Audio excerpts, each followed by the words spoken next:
শুভ সকাল।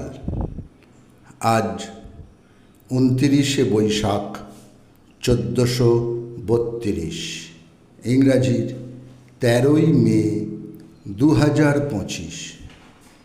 13ই মে 1638 মোঘল সম্রাট শাহজাহান যমুনা নদীর তীরে সর্ববৃহৎ একটি কেল্লা নির্মাণ কার্য শুরু করেন।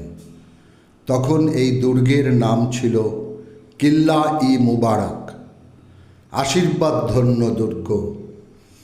এই দুর্গে সম্রাটের পরিবারবর্গ বাস করতেন। এই কেল্লাই পরবর্তীকালে লাল কেল্লা নামে খ্যাত হয়। 13ই মে 1857 কুমায়ুনের আলমোড়াতে বর্তমান উত্তরাখণ্ডে জন্মগ্রহণ করেন স্কটিশ চিকিৎসক ও ব্যাকটেরিয়া বিজ্ঞানী স্যার রোনাল্ড রস। ম্যালেরিয়া নিয়ে গবেষণার জন্য 1902 সালে তিনি নোবেল পুরস্কার লাভ করেন। স্বাধীনতাহীনতায় কে বাঁচিতে চায়, দাসত্ব শৃঙ্খল বল কে পড়িবে পায়। এই বিখ্যাত লাইনের স্রষ্টা কবি রঙ্গলাল বন্দ্যোপাধ্যায়। তিনি মূলত দেশপ্রেমিক কবিরূপেই বিখ্যাত ছিলেন। তাঁর রচিত কাব্যগ্রন্থের মধ্যে উল্লেখযোগ্য পদ্মিনী উপাখ্যান, কর্মদেবী এবং সুরসুন্দরী। আজ কবির মৃত্যুদিন। 13ই মে 1887 কলকাতায় তিনি শেষ নিঃশ্বাস ত্যাগ করেন। বাংলা সাহিত্যের মার্ক্সবাদী ভাবধারায় বিশ্বাসী এবং প্রগতিশীল চেতনার অধিকারী তরুণ কবি সুকান্ত ভট্টাচার্য। তাঁর বেঁচে থাকার মেয়াদ ছিল মাত্র 21 বছর। 13ই মে 1947 কবির দেহাবসান ঘটে, কিন্তু তাঁর অত্যাশ্চর্য কবিত্ব শক্তির পরিচয় তিনি অশেষ খ্যাতি অর্জন করেছেন। তিনি রচনা করেন কবিতা, গান, গল্প, নাটক ও প্রবন্ধ। তাঁর কাব্যগ্রন্থগুলি হল ছাড়পত্র, ঘুম নেই, মিঠে কড়া, পূর্বাভাস, অভিযান, হরতাল, গীতিগুচ্ছ প্রভৃতি। ভারতের প্রথম নির্বাচন কমিশনার ছিলেন সুকুমার সেন।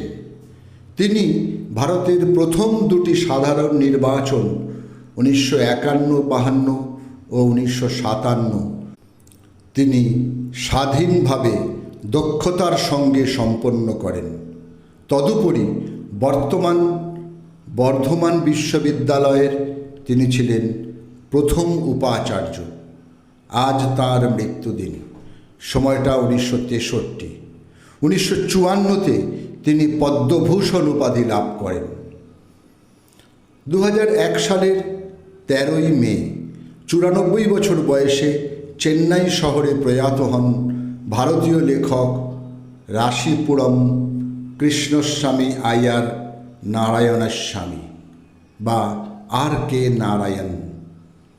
তবে পরিবারের সকলের কাছে তিনি কুঞ্চাপ্পা, যে নামে তাঁর দিদিমা তাকে ডাকতেন। নিজে রক্ষণশীল হিন্দু হওয়া সত্ত্বেও তিনি প্রায়শই সামাজিক পরিকাঠামো ও দৃষ্টিভঙ্গির বৈষম্য নিয়ে লিখে গেছেন। 20 শতাব্দীর বাংলা গানের একজন প্রধান গায়িকা উৎপলা সেন। বাংলা গানের সোনালী যুগের প্রেম ও বিরহের গানে এক বিশিষ্ট বিষাদের সুর তিনি তার গানে ধরেছেন। আজ তাঁর মৃত্যুদিন।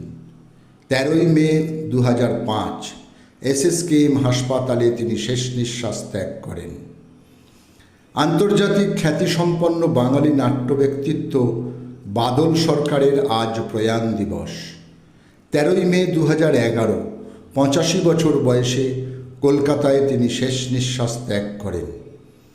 তিনি থার্ড থিয়েটার নামক ভিন্ন ধারার নাটকের প্রবক্তা। মঞ্চের বাইরে সাধারণ মানুষের ভেতরের নাটক ছড়িয়ে দেওয়ার প্রথম কাজটি তিনিই করেছিলেন।